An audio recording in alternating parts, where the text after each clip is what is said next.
2034 সালের মধ্যে দেশের অর্থনীতিকে $1 ট্রিলিয়ন মার্কিন ডলারে নিয়ে যেতে সবচেয়ে বড় চ্যালেঞ্জ বিদেশি বিনিয়োগ আকর্ষণ। ভঙ্গুর অর্থনীতিকে জাগিয়ে তুলতে বিভিন্ন প্রণোদনা দিয়ে সরকার বিদেশি বিনিয়োগকারীদের আকৃষ্ট করার চেষ্টা করছে। সচিবালয়ে প্রধানমন্ত্রী তারেক রহমানের সাথে যুক্তরাষ্ট্রের উচ্চ পর্যায়ের ব্যবসায়ী প্রতিনিধি দলের সাথে বৈঠক সেই প্রচেষ্টারই অংশ। আমরা ওয়াইফাই ছাড়াই ধূপধাপ আপলোড করি, কারণ আমাদের কাছে বেশি জিবি আছে। বেশি জিবি জিতবেন মাই জিপি অ্যাপে।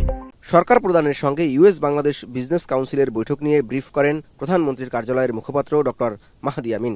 বৈঠক ফলপ্রসূ ও কার্যকর বলে জানান তিনি। কোম্পানি থেকে আজকে টপ টিয়ার যারা লিডারশিপ রয়েছেন ওনারা এসেছেন, অত্যন্ত ফলপ্রসূ এবং কার্যকরী আলোচনা হয়েছে এবং আমরা বিশ্বাস করি বাংলাদেশের ভবিষ্যৎ যে স্বনির্ভর সমৃদ্ধ দেশ আমরা করতে যাচ্ছি মাননীয় প্রধানমন্ত্রীর সাথে আজকে অত্যন্ত ফলপ্রসূ আলোচনার মাধ্যমে আমরা সেদিকে ধাবিত।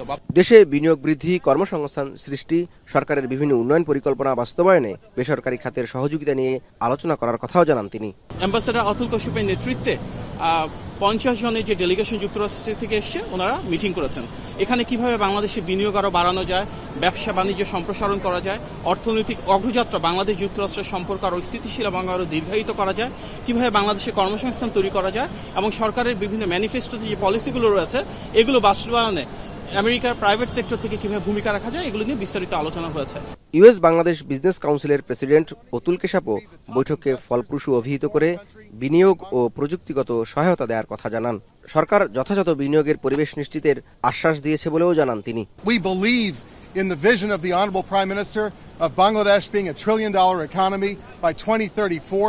We believe that the private sector can be an important catalyst, bringing in investment and technology and know-how to advance the prosperity and happiness of the Bangladeshi people. This is a great country.